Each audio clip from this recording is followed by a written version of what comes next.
پیارے بچوں، عارف ایک اچھا لڑکا تھا۔ وہ 10ویں جماعت کا طالب علم تھا۔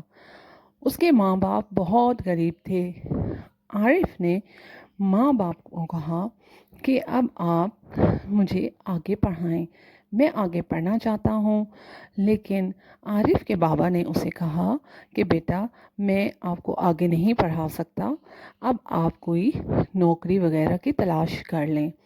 تو عارف نے کہا، وہ تو آپ کی بات ٹھیک ہے، لیکن میں 10 جماعتیں پڑھا ہوا ہوں، مجھے کیا نوکری ملے گی اور کہاں نوکری ملے گی؟ آپ مجھے خود ہی بتائیں۔ اس سے تو اچھا ہے کہ آپ مجھے کوئی تھوڑی سی رقم کا بندوبست کر دیں، تو پھر میں کوئی اچھا سا کاروبار شروع کر دوں گا۔ عارف کے بابا نے سوچ کر کہا کہ ٹھیک ہے بیٹا، میں نے کچھ رقم رکھی ہوئی ہے، وہ میں آپ کو کوئی کام کرنے کے لیے دے دیتا ہوں۔ اس پہ عارف خوش ہو گیا اور اس نے کہا چلو ٹھیک ہے، اب مجھے یہ رقم مل جائے گی تو اس سے میں کوئی اچھی سی جگہ پہ پولٹری فارم کا کاروبار کروں گا۔ پھر کیا ہوا، عارف نے تلاش شروع کر دی کہیں پہ کوئی پولٹری فارم کرائے پہ مل جائے۔ اس کو پتہ چلا کہ اس گاؤں میں ہی ایک آدمی کا پولٹری فارم ہے جو کہ کرائے پہ وہ دینا چاہتا ہے۔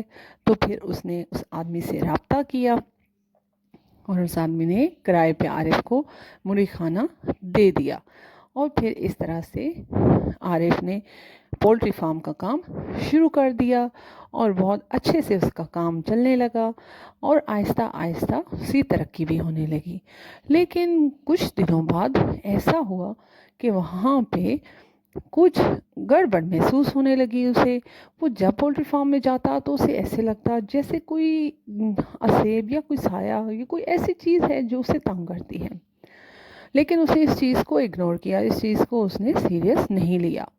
پھر کیا ہوا، پھر اس نے یہ دیکھا کہ اس کی پولٹری فارم میں مرغیاں تیزی سے مرنے لگی ہیں، اور اس نے سوچا کہ یہ ہو سکتا ہے کسی بیماری یا کسی ایسی وجہ سے ہوں۔ اس کا ذہن اس اسیب والی بات کی طرف بھی گیا کہ ہو سکتا ہے یہ کوئی یہاں پہ اسیب سایہ یا کوئی ایسی چیز نہ ہو جو کہ میرے اس کاروبار میں میرا نقصان کر سکتی ہے یا کر رہی ہے۔ لیکن اس بات میں اس نے اگنور کیا، اس بات کو اس نے سیریس نہیں لیا۔ لیکن دیکھتے ہی دیکھتے اس کی مرغیاں مرنے لگیں۔ آہستہ آہستہ اس کو اس چیز پہ سیریس ہو کے سوچنا پڑا کہ آخر ایسا کیا ہوا کہ میری مرغیاں مرنے لگیں اچانک سے، اور اچانک سے میرا کام اتنا زیادہ خراب ہو گیا۔ سوچا شاید کوئی وائرس ہے جس سے میری مرغیاں مر رہی ہیں۔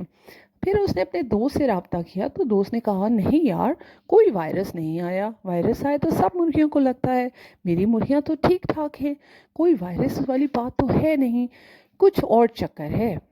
پھر عارف نے جنگل میں اپنے پولٹری فارم میں رات گزارنے کا فیصلہ کیا۔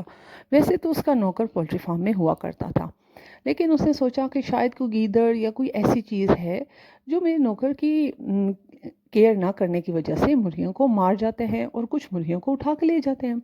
اب میں خود دیکھوں گا اور اس گیدڑ یا کوئی اور دوسرے جانور کو پکڑوں گا کہ جو میرے اس کاروبار میں میرا نقصان کر رہے ہیں۔ پھر کیا ہوا، پھر عارف خود مرغی خانے پہ چلا گیا اور اس نے رات وہیں گزارنے کا فیصلہ کیا۔ جو ہی رات ہوئی وہ وہاں پہ بیٹھ گیا انتظار میں کہ ابھی کوئی ایسا کام ہو جسے مجھے پتہ چل جائے۔ اچانک سے دروازہ خود بخود کھل گیا اور عارف کے تو ہوش اڑ گئے۔ اس نے سوچا میں نے تو دروازے پہ کنڈی لگائی تھی، یہ دروازہ خود بخود کیسے کھل گیا؟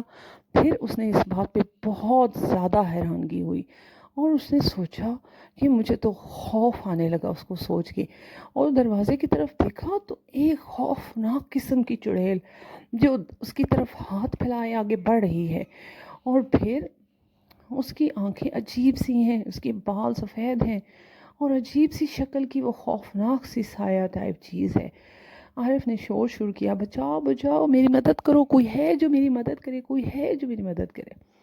جو ہی تم کر کے اس نے وہاں پہ رات گزاری، اور پھر رات کو اسے عجیب و غریب شکلیں اور ایسی ویسی چیزیں نظر آئیں۔ جو ہی صبح ہوئی تو عارف نے عامل بابا کو بلایا۔ انہوں نے کہا کہ تم یہاں پہ اپنا کام ختم کر دو، کوئی اسیب اور کوئی ایسی چیز ہے۔